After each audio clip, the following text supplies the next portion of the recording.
자, 하나님의 자기 계시에 대해서 제가 좀 더 말씀을 드리도록 하겠습니다. 우리가 기독교에서 하나님의 자기 계시라고 하는 단어를 사용할 때 그것은 하나님이 자신을 드러내시는 것을 의미합니다.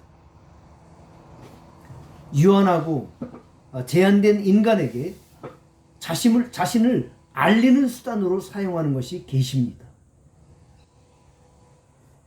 그래서 폴 틸리라고 하는 신학자는 계시에 대해서 이렇게 정의를 해줍니다. 계시란 특정한 사람과 사건을 통하여 하나님께서 자신을 드러내는 행위를 포함하는 동시에 사람들로 하여금 이 하나님의 행위를 경험하고 증언하게 하는 성령의 역사를 또한 포함하는 것이 계시이다.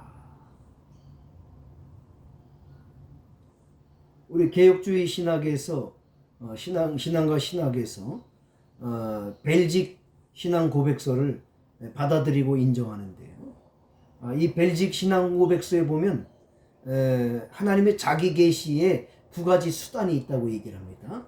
첫째는 자연세계, 우주의 창조와 보존과 통치를 통해서 하나님은 자신이 어떠한 분이신가를 우리한테 드러내 보이고 계시다고 얘기해 주고 있습니다. 그 다음에 두 번째는 그분의 거룩하고 신적인 말씀으로 하나님은 자기 자신을 보다 더 분명하고 온전하게 알려주고 계신다. 이렇게 두 가지를 벨직 신앙 고백서에서 우리에게 계시라고 하는 말씀으로 설명하고 있습니다. 그럼 신학적 차원에서 이 계시의 개념은 하나님의 자기 드러냄을 지칭합니다. 만약에 이런 하나님의 자기 계시적인 행위가 없었다면 우리가 하나님에 관해서 마치 장님이 코끼리를 더듬어 만져본 것만 아는 것처럼 하나님이라고 하는 신적인 존재에 대해서 내가 추측하고 내가 감성과 내 의지로 느끼는 그런 하나님에 관해서 밖에는 알 길이 없었을 것입니다. 자, 두 번째 신학적인 차원에서 계시는요, 의사소통의 매개체로 삼으신다라고 하는 것이죠. 그래서 여기서 강조되어야 될 부분이 하나님의 특별 계시라고 하는, 하나님께서 창조하신 자연 가운데 있는 하나님의 신성함을 우리가 일반 계시라고 부른다고 한다면 하나님의 특별 계시는 무엇보다도 예수 그리스도를 의미한다. 그 다음에 하나님께서 자기 계시를 자연을 통해서 계시하고 예수 그리스도를 통해서 드러내놓을 때 하나님께서 인간들에게 요구하시는 것이 무엇인가 하면 우리 인간은 전 인격적으로 응답하고 자기를 계시해 주시는 모든 부분들을 받아들이시기를 요청한다고 하는 것입니다. 전 인격적 응답 그리고 받아들이라고 하는 거죠.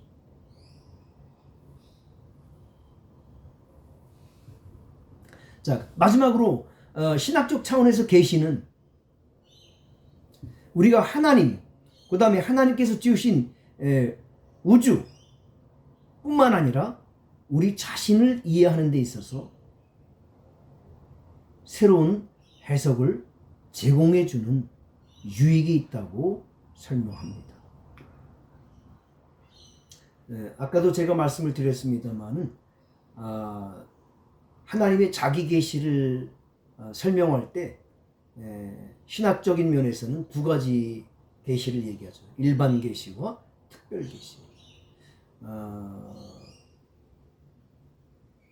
우리가 편의상 일반 계시와 특별 계시로 구분하지만 이 중에서 한 가지만으로 하나님을 온전하게 하는 것은 불가능하다고 하는 것입니다. 일반 계시와 특별 계시 두 가지 모두를 통해서 하나님을 온전하게 알 수 있다라고 하는 사실을 말씀을 드립니다. 그러므로 이 계시라고 하는 것은 하나님을 아는 일에 오히려 방해가 된다든지 아니면 편협하게 만들거나 아니면 애매모호하게 만드는 것이 아니라 하나님께서 우리에게 부어주신 그 창조적 상상력을 펼치게 만들고 그리고 세계 안에서 인간의 삶을 변화시키는 데 무궁한 원천을 제공해주는 역할을 하나님의 자기 계시가 하고 있다라고 하는 것입니다. 자, 그러면 일반 계시에 대해서 조금 더 깊이 있게 들어가서 생각해 보겠습니다. 자, 벨직 신앙 고백서는 일반 계시에 대해서 우주의 창조와 보존과 통치라고 말합니다. 자, 이것을 창조와 섭리라고 하는 두 가지 신학적 용어로 정리할 수가 있습니다. 다른 말로 말하면 하나님께서 만물을 창조하시고 또 그 만물을 섭리해 가신다는 것입니다. 곧 하나님께서 창조하신 세상을 보존하시고 다스리심을 통해서 진행해 나간다고 하는 것이죠. 자, 이런 신학적 주장은 하나님의 말씀 곳곳에서 찾아볼 수가 있는 내용이죠. 자, 로마서 1장 20절 말씀. 대표적인 말씀이죠. 창세로부터 그의 보이지 아니하는 것들, 곧 그의 영원하신 능력과 신성이 그가 만드신 만물에 분명히 보여 알려졌나니 그러므로 그들이 핑계하지 못할지니라.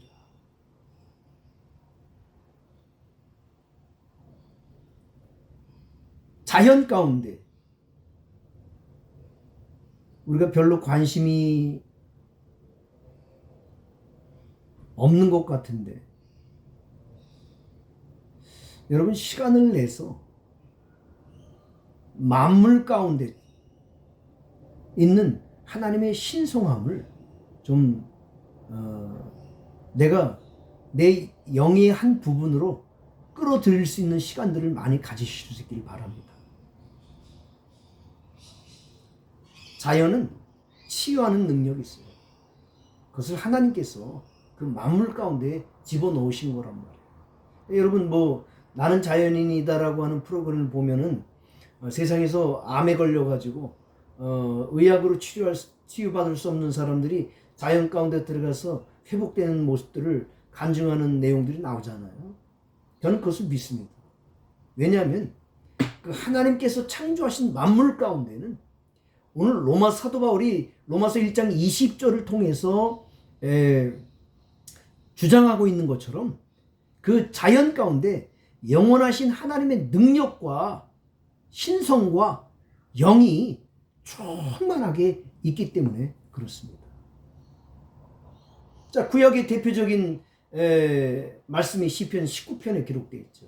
하늘이 하나님의 영광을 선포하고 궁창이 그의 손으로 하신 일을 나타내는도다.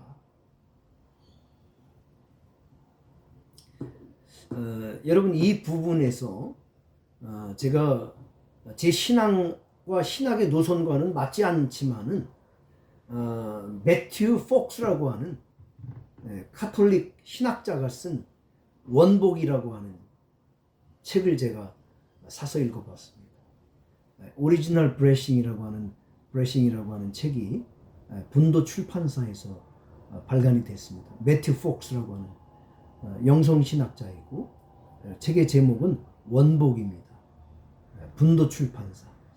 이 책의 32페이지에 보면은 이 매튜 폭스는 파블로 카잘스라고 하는 사람의 말을 인용해서 자연계시에 대한 내용을 이렇게 설명하고 있습니다.